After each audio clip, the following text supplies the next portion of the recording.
It was supposed to be a routine autumn supper, a modest Windsor Castle drawing room, a log fire snapping, the late Queen still hosting, and a handful of senior royals gathered after a charity reception.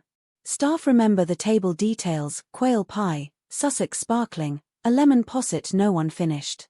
What they never forget is the moment the Duke of York leaned back in his chair, let slip a smirk, and delivered what one witness later called a drive-by sneer aimed squarely at Catherine, Princess of Wales. The words hang like ghost smoke to this day. Insiders refuse to quote them. One footman swears the comment mocked Kate's pre-royal life, another insists it belittled her media popularity. A third, braver, hints it carried a suggestion too crass for print. Whatever the phrasing, its impact was seismic. Prince William's wine glass halted mid-air, his knuckles blanched, and a silence crashed hard enough to rattle the dessert spoons. Courtiers glanced at the Queen, her gaze dropped, icy. Andrew, characteristically tone-deaf, chuckled. William placed his glass down with care, stared across the candles, and uttered 8 words: "You will never speak of my wife again." Game on. 2. Andrew's downward spiral and William's quiet knives. The press would later paint Andrew's exile as fallout from that car crash 2019 Newsnight interview. In truth, royal aides say William's private campaign to neutralize his uncle began the very night of the Kate insult. Within weeks, the Prince of Wales convened discreet chats with palace ethics advisors, legal officers, even Scotland Yard liaisons. The brief: map every lever, financial, ceremonial, residential, keeping Andrew afloat. First to go were military patronages. William argued the Army Air Corps risked morale by clinging to a Duke fast becoming a late-night punchline. Charles agreed, Andrew protested, William won. Then came the Her Royal Highness freeze, the forced step back from public duties, the photo-op vanishings. Each cut delivered with surgical precision, never overtly traced to William, always cloaked as collective family decisions. But Royal Lodge, the sprawling, ivy-draped 30-room mansion half a mile from Windsor Castle, remained Andrew's fortress. Leased on a peppercorn rent, co-inhabited by ex-wife Sarah Ferguson, the property survived rationalization rounds that closed other grace and favor homes. Andrew argued he'd sunk millions of private funds into renovations. William seethed at reports of mold in guest suites and unpaid roofers. By 2022, internal memos labeled the property optically indefensible. That's when the eviction plot sharpened. William's team compiled a dossier: cracked stonework, wild-growing rhododendrons obscuring security sightlines, heating bills triple comparable royal residences. They even photographed peeling paint on a window frame to underscore neglect. One night, according to a household insider, William stood outside the wrought iron gates, pointed at the dimly lit facade and said, "That house embodies everything the crown can't afford to be: decaying, entitled, and unrepentant." 3. Easter, optics, and the ski holiday snub. Fast forward to Easter Sunday, 2025. St. George's Chapel is filled with hymn echoes and TV lenses. Andrew, surprisingly invited, arrives in a morning coat, walking alone. Photographers snap, commentators murmur. But viewers also notice who isn't there: William, Kate, George, Charlotte, and Louis, fresh from an Austrian slopes break, but still in Norfolk for private family time. Royal reporters smell sulphur, a deliberate, public snub. Later, leaks confirm William told planners he wouldn't place his children at photographic risk next to that uncle. Aides scrambled, holiday flights were quietly rebooked to ensure the Wales family missed chapel. The press narrative erupted: feud, boycott. William draws a red line. Yet off-record, royal aides insist Easter was merely the symptom. The relationship between Andrew and William is dead air, one senior source says. It's silence behind every handshake. Charles's coronation had already pushed the pair to limit. William and Andrew kept a strict 20-foot buffer inside Westminster Abbey, stage managed by footmen signalling like ground crew. 4. The book that names the wound.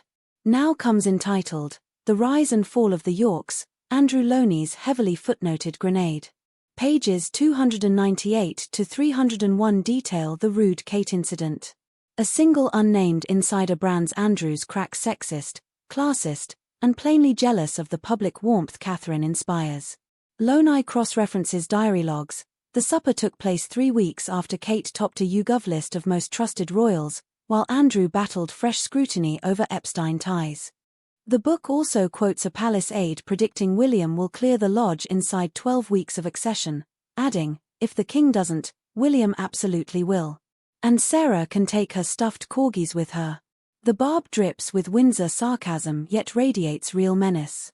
Overnight, Royal Lodge eviction trends on X, drone operators circle the estate seeking proof of disrepair. Sarah Ferguson posts a cryptic Instagram of blooming wisteria, life renews itself. Commenters reply with eviction jokes, the post quietly disappears. 5. Andrew's countermoves and quiet panic. Inside the lodge, crisis talk blares. Sources say Andrew rang property lawyers to explore lease security, the 75-year agreement allegedly ironclad. Yet the fine print includes a proper maintenance clause. If William campaigns on neglect, a tribunal could reassign tenancy. Sarah reportedly called their daughters, pleading for PR help. Beatrice, closer to William, suggested a charity gala to show relevance. Eugenie advised low profile. Andrew, ever defiant, drafted a public letter of contrition. Advisors shredded it, warning public apologies invite follow-up questions under oath. At night, Andrew patrols echoing corridors once buzzing with royal house parties, mahogany panels, ghostly drafts, faint perfume of a lost era. He allegedly sleeps with packed suitcases near the back stairs, just in case Charles's security knocks. Staff say his jumpier since the book leak, a prince, once pompous, now peering through lace curtains at passing headlights. 6.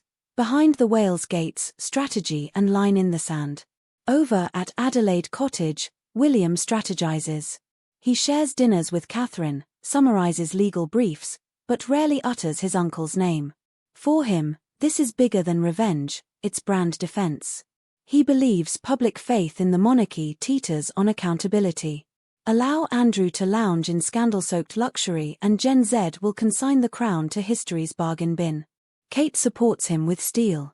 Friends reveal she too heard Andrew's remark, and though she smiled past it, she vowed never to let her children near such energy again. George has asked why Uncle Andrew doesn't wave from the balcony. Kate's answer, because grown-ups must fix mistakes. Simple, but the prince internalizes the lesson. 7. Countdown to eviction day, possible scenarios. Charles pulls the trigger. To shield his reign from another crisis, the king orders a graceful relocation of Andrew to Frogmore Cottage or a small estate near Balmoral. Pros: William's fury cools. Cons: Press's not my king agitators will scoff at leniency. William ascends sooner than expected, health rumors linger, if the crown shifts, William can act instantly. Expect removal vans at dawn, a 4-sentence statement, and silent drive-through Windsor gates. Andrew digs in, lawyers fight, press leaks spin cruel nephew, but every front page brings Epstein specters. William wins hearts even if courts stall him. Royal staff secretly assign code names, Project Lodgepole for the eviction plan, Operation Free Rein for Andrew's possible flight to a private villa in Portugal. 8. Why this matters for the crown, and for Kate. Monarchies survive on myth, but modern publics audit receipts. A future king who shields a disgraced uncle after insulting his beloved wife would shred his own legitimacy. William knows it. That's why he'll bulldoze ivy, rip out carpets, and if needed, haul family skeletons into the sun. And Kate? She's the Axis, the insulted party turned soft power superstar. Every speech she gives on early years, every photo of her comforting cancer patients, widens the gap between what Andrew mocked and what the public adores. 9. The next flashpoint. September 14, Andrew's lease renewal checkpoint. Palace surveyors will inspect roof rot, check fire regs. William personally asked to review the report. Cameras will zoom lenses through treetops. One missing roof tile could be headline dynamite. Staff whisper the prince may spontaneously visit the property that morning, cameras in tow, to highlight neglected gutters. Christmas at Sandringham, will Andrew even receive an invite? Last year glimpse of him in church pew overshadowed homily, William and Kate might threaten a no-show if he appears. Press will salivate.